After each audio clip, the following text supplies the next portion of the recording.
Lihim ng liham. Ang pinakamakulit na girlfriend mo sa balat ng radyo. Magandang morning sa inyong lahat! Ako pa rin po nag-iisang girlfriend mo sa radio. My name is Lindsay. Makulit pero may puso, handang makinig sa mga kwento mo. Alam mo, feeling ko kailangan mo na siyang iwan kasi it doesn't make sense. Ang kwento sa lihim ng liham.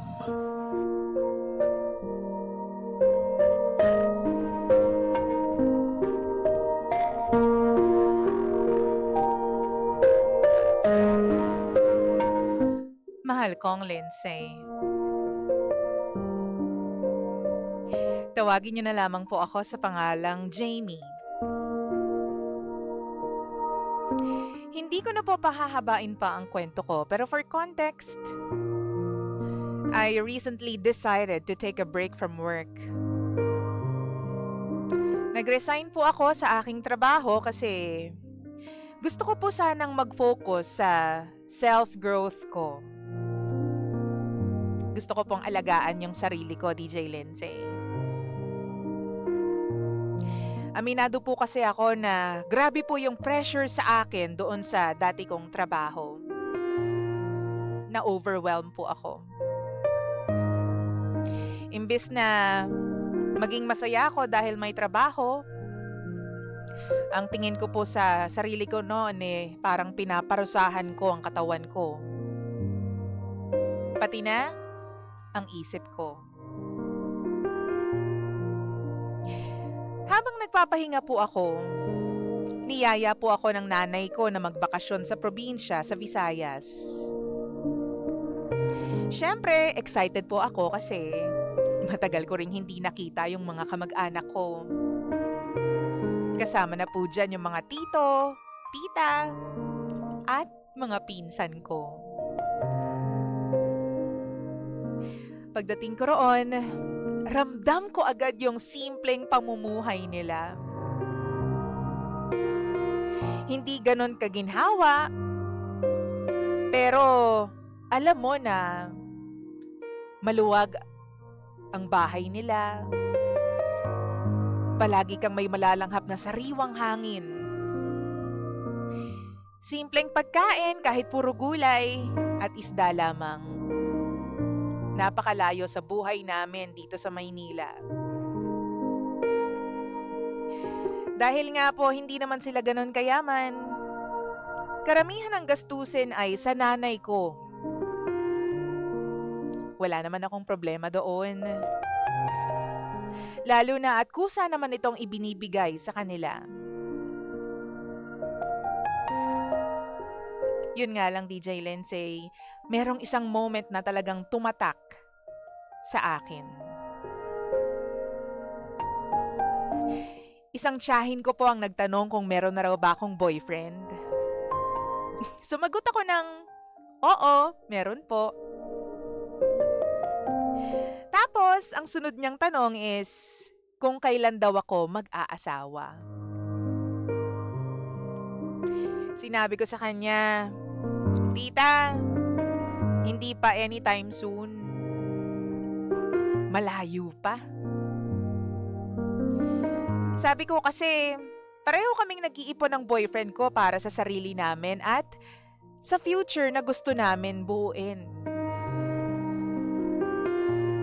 Bukod pa roon, tumutulong din kasi ako sa pamilya ko dahil malapit na pong mag-retire yung nanay at tatay ko. Akala ko doon na po matatapos yung usapan.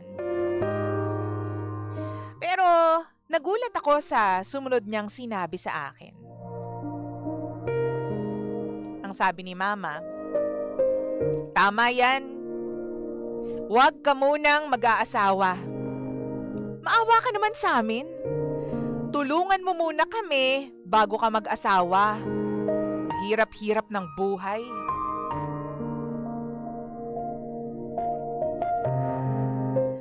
Natahimik ako lalo. Hindi ako nakaimik agad sa sinabi ni Mama.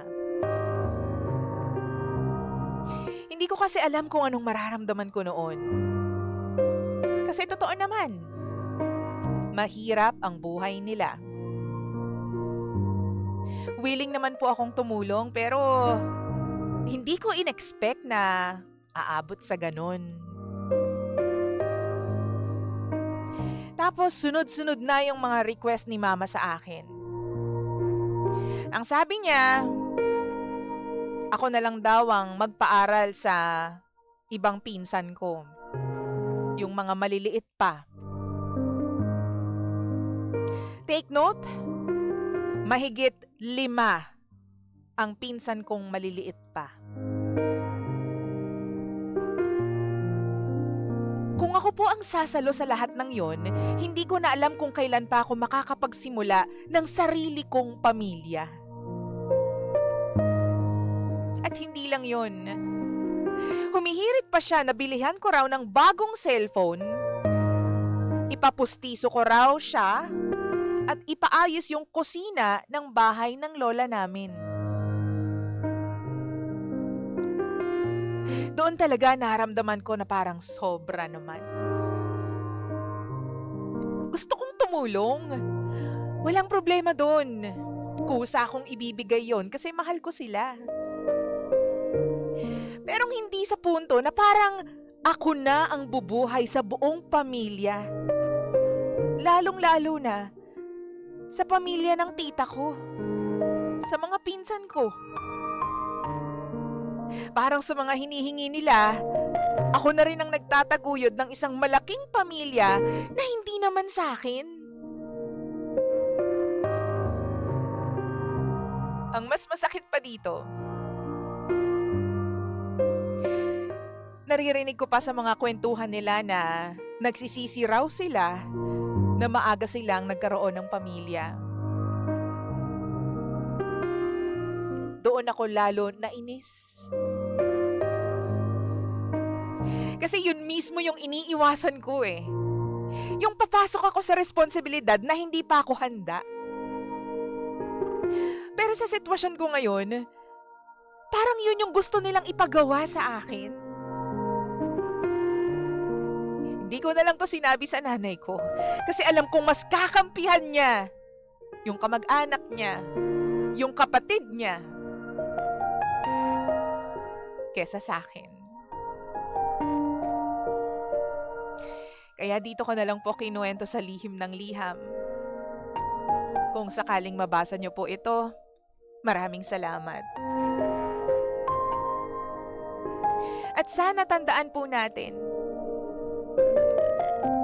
huwag tayong mag-aanak ng marami kung hindi naman natin kayang panindigan at suportahan ang pamilyang bubuuin natin.